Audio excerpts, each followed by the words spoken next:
Olá, queridos irmãos, que a graça e a paz de nosso Senhor Jesus Cristo seja sobre a vida de vocês. Hoje, dando continuidade às nossas exposições na Confissão de Fé de Guanabara, vamos estudar um pouquinho sobre o artigo 15, que diz o seguinte: não é lícito votar a Deus, senão o que ele aprova. Ora, é assim que os votos monásticos só tendem à corrupção do verdadeiro serviço de Deus. É também grande temeridade e presunção do homem fazer votos além da medida de sua vocação, visto que a Santa Escritura nos ensina que a continência é um dom especial. Portanto, segue-se que os que se impõem essa necessidade, renunciando ao matrimônio toda a sua vida, não podem ser desculpados de extrema temeridade, confiança excessiva e insolente em si mesmos. E por este meio tentam a Deus, visto que o dom da continência é, em alguns, apenas temporal, e o que teve por algum tempo não o terá pelo resto da vida. Por isso, pois, os monges, padres e outros tais que se obrigam e prometem a viver em castidade, tentam contra Deus, por isso que não está neles o cumprir o que prometem.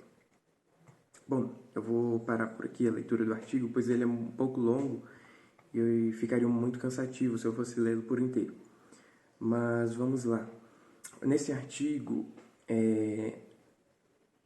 esse artigo ele trata um pouco sobre fazermos votos a Deus, mas com um foco especial em um voto de castidade, um voto de continência, ou como nós conhecemos melhor hoje em dia, o celibato, né? Mas o que seria esse celibato? Como a própria confissão nos diz, seria a renúncia ao casamento, né? Seria abrir mão de tomar uma mulher como esposa, ou uma moça abrir mão de tomar um homem como marido, seria abrir mão de constituir uma família, por entender que viver sozinho seria mais proveitoso, alguma coisa assim. Então temos diversas motivações para que as pessoas tomem uma decisão desse tipo, desde motivações mais banais até motivações bem intencionadas, né? Como, usando ali como exemplo o que a própria confissão nos traz, padres, monges, freiras, eles fazem esses votos com boas intenções, né? Com a intenção de servir ali inteiramente a Deus, ao reino de Deus, de se dedicar por inteiro, né, ao serviço da igreja, ao serviço do reino de Deus. E temos até um certo, como eu posso dizer, o próprio apóstolo Paulo, ele diz isso, né?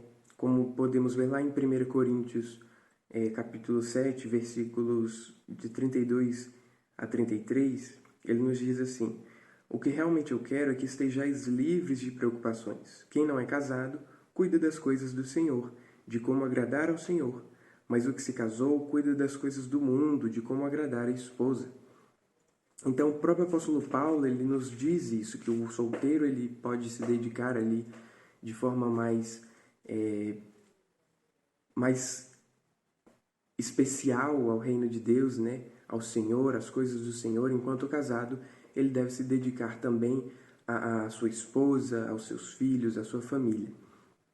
Mas o ponto central aqui desse artigo da confissão não seria condenar o celibato, né? Não seria condenar essa castidade, mas sim alertar para que isso é um dom especial, né? O dom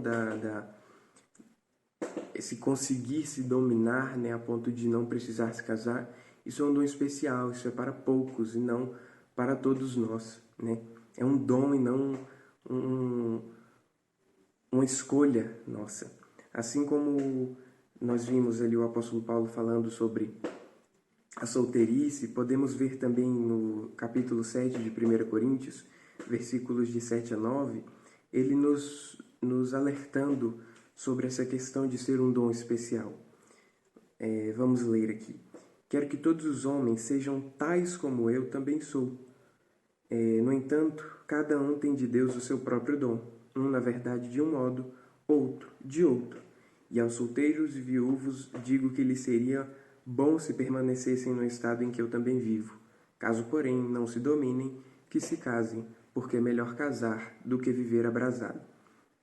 Então nós vemos aí o próprio apóstolo Paulo, ele que viveu ali depois de sua conversão, ele não se casou, ele não constituiu uma família, mas ele viveu inteiramente dedicado ao serviço do reino de Deus, à pregação do Evangelho, ele nos alerta aí para que cada um tem um dom, né? Alguns são chamados ao matrimônio, a família, né? Viver, construir uma família, e outros são chamados ao celibato, a viver como o apóstolo Paulo viveu. Mas ele nos alerta para que, se nós temos desejos, né? Que se nós não conseguimos nos dominar, é melhor nós nos casarmos, né? Como ele diz, é melhor casar do que viver abrasado.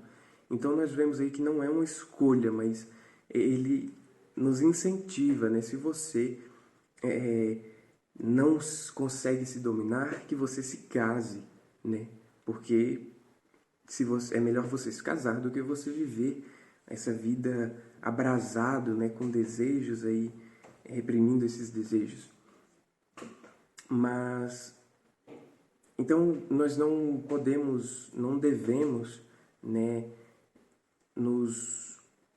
Não devemos fugir do matrimônio, não devemos nos afastar, buscar evitar o matrimônio e a família, toda essa questão. Porque desde o início, Deus tem chamado homens e mulheres ao matrimônio. Deus tem chamado homens e mulheres para viver essa vida, honrá-lo e glorificá-lo através dessa vida. Como nós podemos ver lá em Gênesis 1, versículo 28, a palavra de Deus nos diz assim: E Deus os abençoou e lhes disse: Sede fecundos, multiplicai-vos, enchei a terra e sujeitai-a. Lá em Gênesis 2 também, versículo 24, a palavra de Deus nos diz: Por isso, deixa o homem pai e mãe e se une à sua mulher, tornando-se os dois uma só carne. Então nós vemos aqui Deus chamando, Deus, através de toda a palavra de Deus, Deus chama homens e mulheres para o matrimônio, para constituírem família, para abençoarem toda a humanidade através do matrimônio, né? E então não devemos fugir desse chamado, se é o nosso chamado, né? Que nós consigamos discernir o chamado de Deus para as nossas vidas, que nós consigamos entender o que é que Ele quer de nós, o que é que Ele espera de nós e nos comprometer a viver da forma que agrada ao Senhor, né? Não devemos tentar a Deus nos sujeitando a uma condição a qual não fomos chamados, para a qual Deus não nos preparou, né? Então, se não fomos chamados ao celibato, não devemos tentar a Deus nos sujeitando ao celibato, a uma vida de castidade, mas sim nos comprometer a honrar e glorificar a Deus através do matrimônio, através da constituição de uma família. E que Deus nos abençoe nessa caminhada, que Ele nos auxilie nesse caminho, né, para que nós consigamos discernir qual é a vontade dEle para as nossas vidas e que nós possamos honrá-lo e glorificá-lo com as nossas vidas, independente do nosso chamado, não é mesmo? E então, que Deus abençoe a sua vida e que nós possamos continuar sendo abençoados através de toda essa série de estudos aqui na Confissão de Guanabara. Tchau, tchau.